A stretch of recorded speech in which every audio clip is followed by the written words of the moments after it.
This section, this video, I mean, is basically going to be the exact same as the previous video. We're just going to use a new formula and do things a little differently. All right, so now we're going to talk about the sum and difference formulas for sine. Just like before, we're going to write it in the same form. The formula here that we'll also put in a golden box is the sine of one angle plus or minus the other angle. So again, we're combining two formulas into one line. Save ourselves a little writing. It might be a good idea, by the way, if you don't like this notation, to just write them out separately. Write out both of the formulas separately. If that helps you, go for it.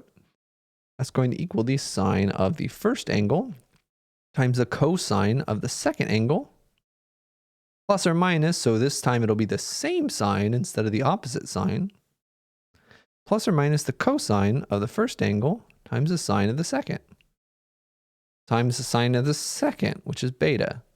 So notice the similarity between this gold box and the gold box from the first video. Similarities and differences.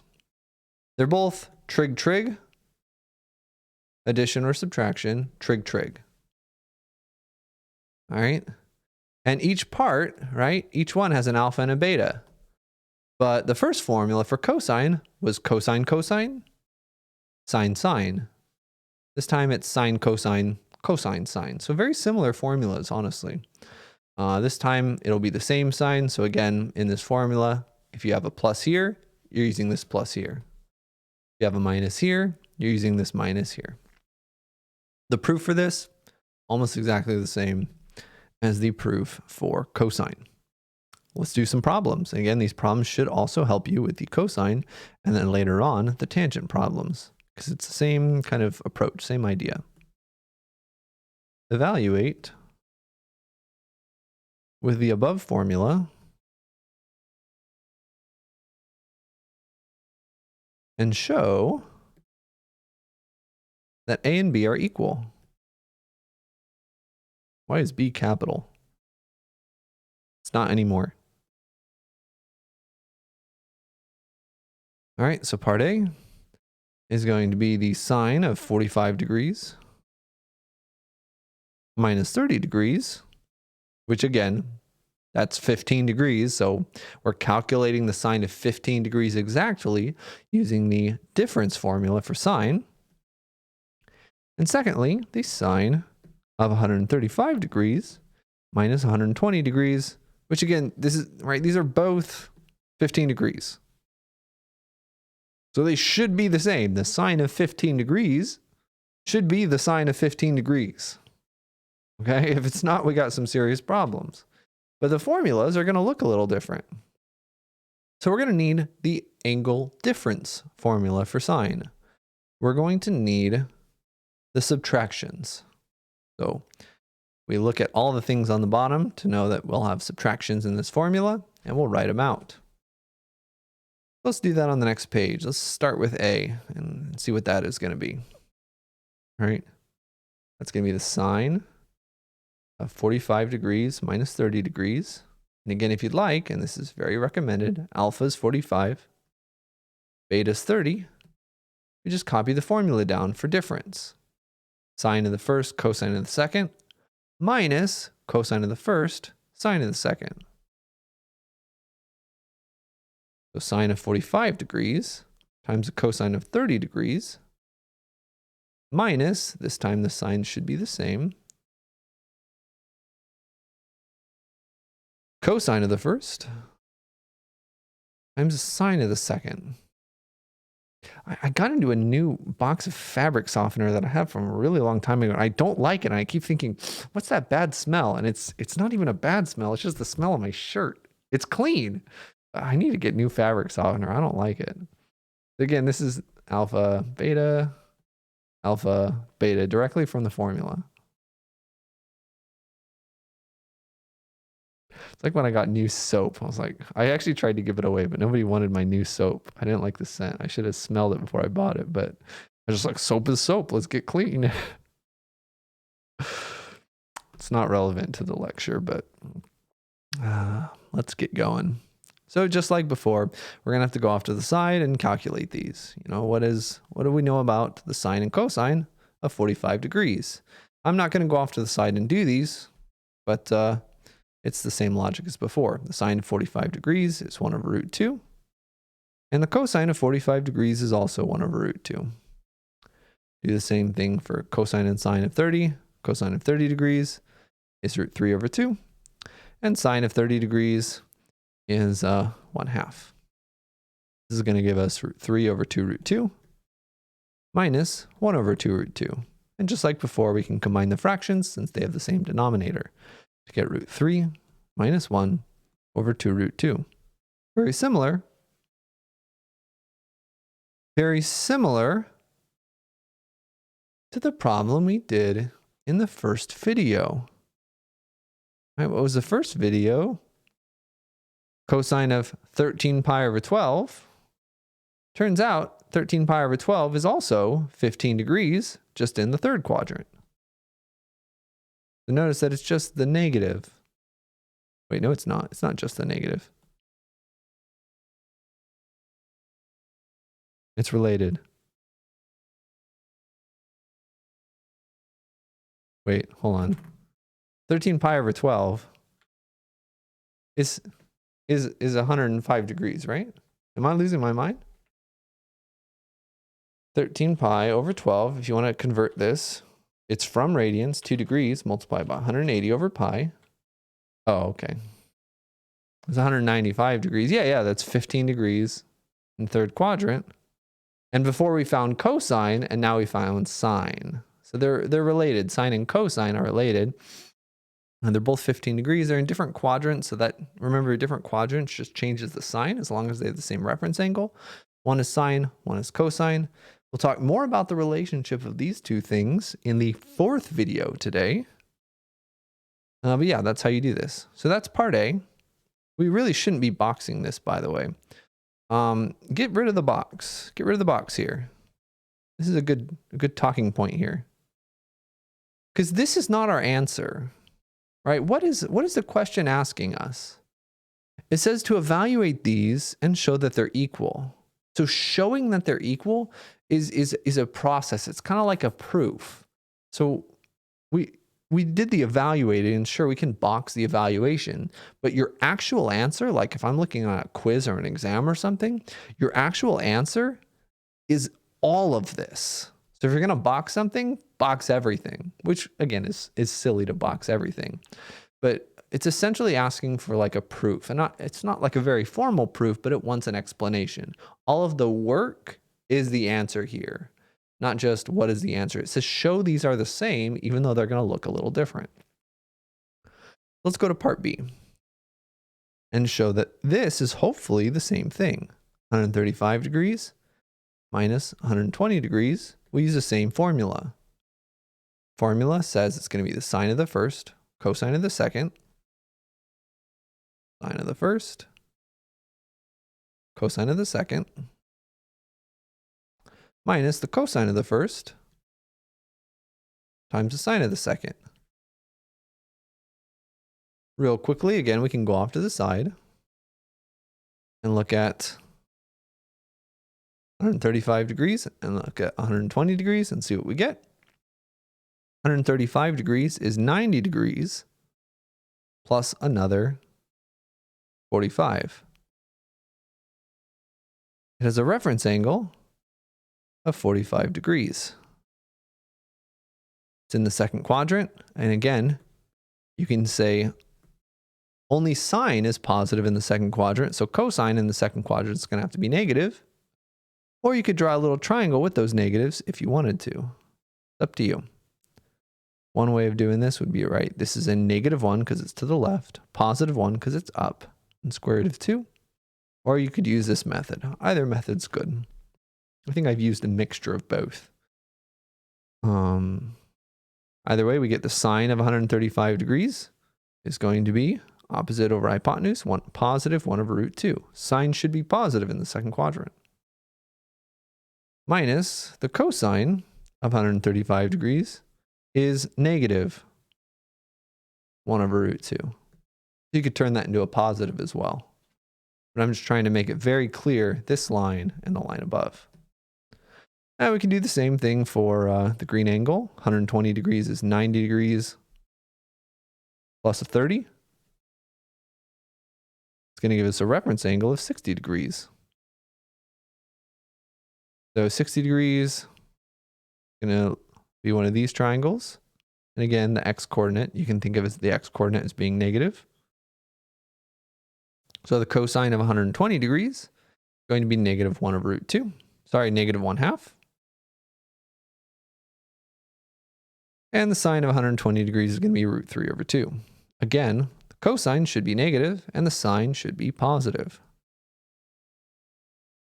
Simplify this all, we get negative 1 over 2 root 2 plus root 3 over 2 root 2. Combine the fractions and we'll get negative 1 plus root 3 over 2 root 2. A different formula. Is the answer the same? Is this the same as this? They're both the sine of 15 degrees. They should be the same. They don't look the same, right? But they are. The negative 1 can just be moved around. The root 3 is still positive. So yeah, now they're exactly the same. Root 3 minus 1 over 2 root 2. So these are indeed the same. There we go. And now at this very end, we've done everything the problem asked us to do.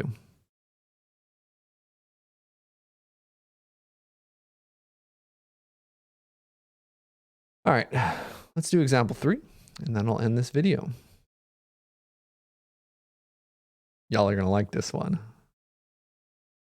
Evaluate the sine of the inverse cosine of 1/2, oh yeah, plus the inverse sine of 3/5. We're really tying a bunch of stuff together now. So, how are we going to do this? Well, we can't just do it right now, because we cannot simplify. Normally, when we simplify things, we start on the inside and work our way out. PEMDAS, order of operations. But we can't do this unless we use a decimal approximation. And the problem wants us to do it exactly. So we could find an approximation on our calculators. Your calculator may even be smart enough to give you the exact answer. But let's do it exactly, show the steps, get some practice with all the concepts. It's like, it's like going to the gym. We have machines that can lift weights for us. We don't need to lift the weights ourselves. But if you want to increase your muscle strength, you got to do it yourself. You can't just have a machine weight lift for you. That's what we're doing here. We're practicing. We're getting our math muscles stronger. So again, remember that inverse trig, so normally trig takes in an angle and spits out a ratio. Inverse does the backwards. Inverse reverses it. So inverse trig takes in a ratio and spits out an angle. So this right here is some angle, and this right here is a second angle. So what do we have? We have the sine of some angle plus the sine of another angle. Let's write down exactly what we have. This literally is sine of alpha plus beta. Inverse cosine of 1/2 is just an angle. Specifically, it's the angle that has a cosine of that angle being 1/2, and it's in the right range. So we can use a formula. Formula says that it's going to be sine of the first, cosine of the second, plus, with cosine, it was always the opposite sign here, but sine is always the same sign. Cosine of the first angle times the sine of the second angle. And now we can just substitute it all back. Again, both of these right here are really optional. But I think they're very helpful, especially when you're dealing with something this messy. Take a moment, takes 15 seconds, 20 seconds or something, and it eliminates so many mistakes. All right. Like riding a bike with a helmet. Maybe you don't look as cool as you want to, but it can save you from so many wonderful lessons. Buy fabric softener that you like and ride a helmet. Nope, ride a bike and wear a helmet. Okay, so we get sine of the first angle. What is the first angle? Inverse cosine of 1/2. We get the sine of inverse cosine of 1/2 times the cosine of the second angle, which was inverse sine of 3/5, plus cosine of the first angle, which is inverse cosine of 1/2. Ooh, times the sine of the second angle, which is inverse sine of 3/5. Oh, and you thought you'd have 4 messy problems, but look at these last two. Remember that so in this order, they always cancel out. In the other order, you have to watch out for the range. Make sure that your answers are giving you something in the right range. But yeah, the second part is easy. 1/2 times 3/5. First part, it's going to take a little bit more time. Okay, so let's go off to the side. We don't have room here, so we're going to go to the next page and try to find the sine of the inverse cosine of 1/2. So remember again, this is some angle that we can call alpha. We can call this angle anything we want. And specifically, it's the angle such that the cosine of that angle is 1/2. And that angle, remember the range of inverse cosine, going to be 0 to pi.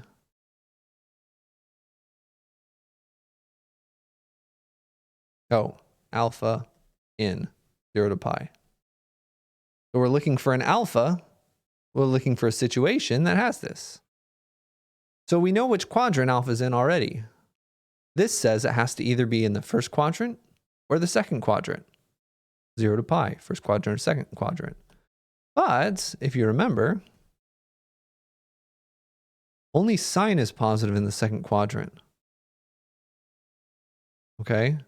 So we know cosine is something positive, so we know cosine has to be in the first quadrant. We'll use that when we draw our picture. Draw something in the first quadrant that has adjacent over hypotenuse of 1/2.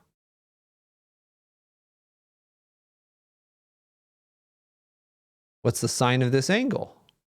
Well, if we know this thing, we're good to go. 1 squared plus, I don't know, you can call it y. 1 squared plus y squared equals 2 squared. That's 1 plus y squared equals 4. Y is the square root of 3. And again, we don't have to worry about the negative because we know we're in the second quadrant. So what is the sine of this angle? Sine of this angle, just opposite over adjacent, square root of 3. The hypotenuse always has to be the longest side. The sine of that angle is root 3 over 2. So let's write it. Sine of that angle is root 3 over 2. And it's being multiplied by the cosine of this other angle. So we also have to go off to the side and find the cosine of the inverse sine of 3/5.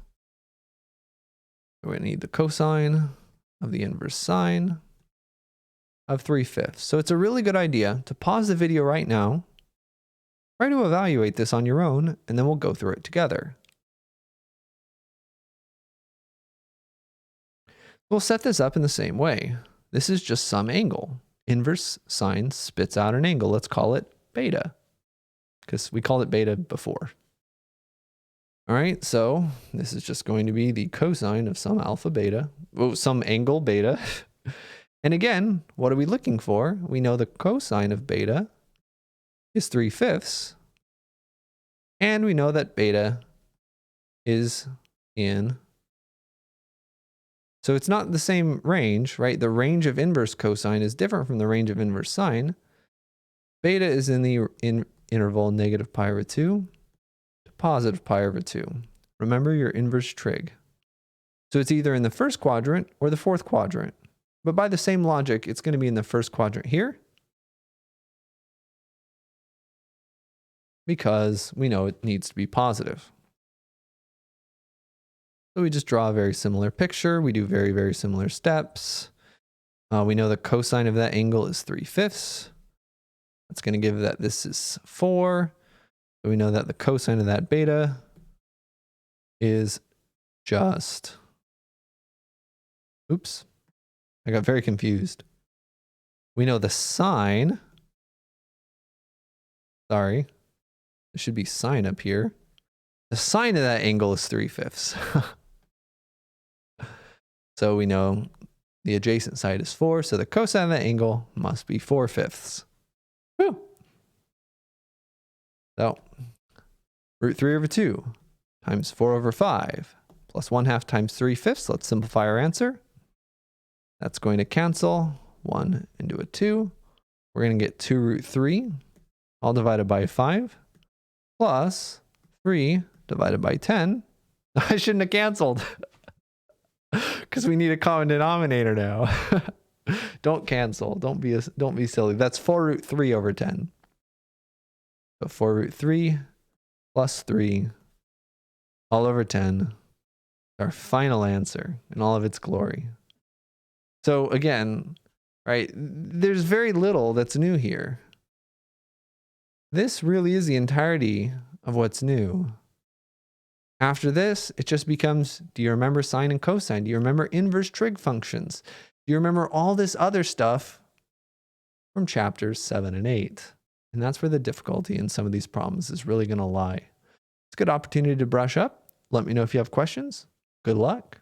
Bye-bye.